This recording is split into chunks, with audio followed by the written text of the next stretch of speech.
Si je rouvre mon vieux grimoire ce soir, c'est pour vous conter la mystérieuse histoire du petit Grégoire, de la métairie des Alouettes. Après une rude journée de labeur dans son champ, mon père rentre chez lui pour souper. Les bleus rôdent déjà plusieurs mois et la famille est obligée de se terrer dans son grenier.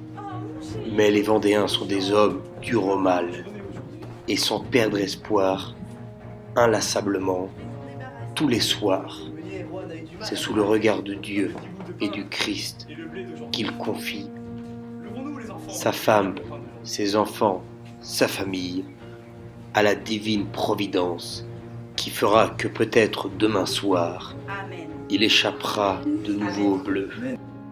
Mais pour combien de temps, nul ne le sait. Malgré l'odeur du vin et de la cire qui brûle, une odeur âcre se propage dans le grenier. Une torche jaillit. Les bleus, ils nous ont démasqués, ils viennent nous dénicher.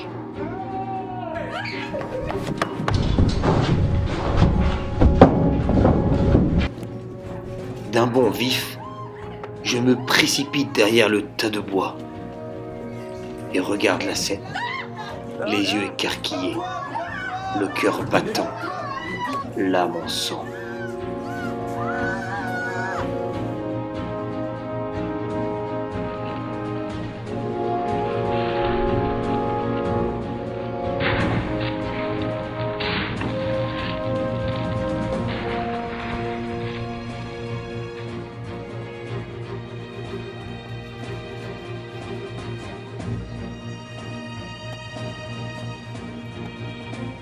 Terrorisé par ce que je viens de voir, je retiens mon souffle. Je n'ose même plus fermer les yeux. Je les regarde, gesticuler dans tous les sens. On dirait les cochons de la foire du village. Je ne comprends pas. Que se passe-t-il ?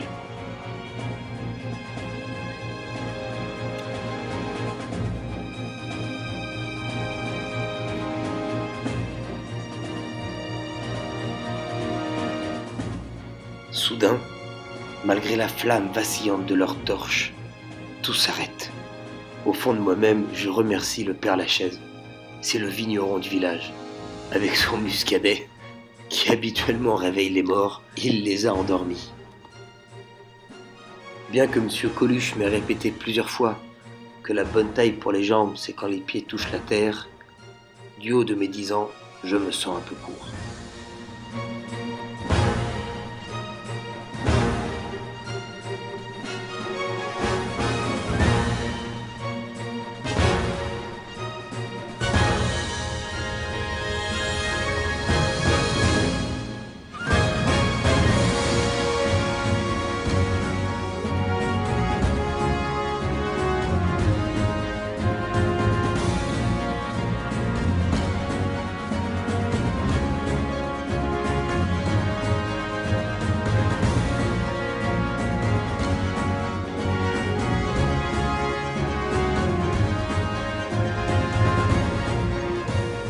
Discrètement, j'attends la nuit.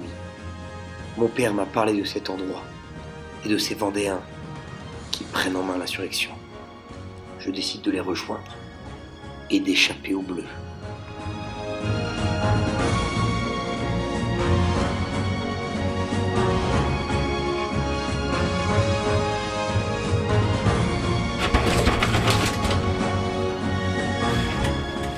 Sans me perdre, je trouve mon chemin et cette vieille tour de garde abandonnée. Ils m'accueillent, je leur raconte la tragédie. Papa, maman, la métairie, la fenêtre, la torche, le feu. Mais ces soldats du roi ont un cœur énorme. Ils aiment leurs villageois, leurs métairies, leurs bosquets et leur pays. Ils me disent que nous allons nous battre. Mais avant ça, il faut insurger tout le pays. Sans plus attendre, nous partons. Le cœur meurtri, l'âme blessée, je dois quitter la métairie, ses bosquets, son moulin. La nuit est noire. Elle sera parfaite pour nous permettre de traverser la rivière. Aux abords de la berge, une barque nous attend. À la lueur de mon falot, j'embarque le premier. J'ai beau être le plus jeune, le plus petit, il faut que je leur donne du courage.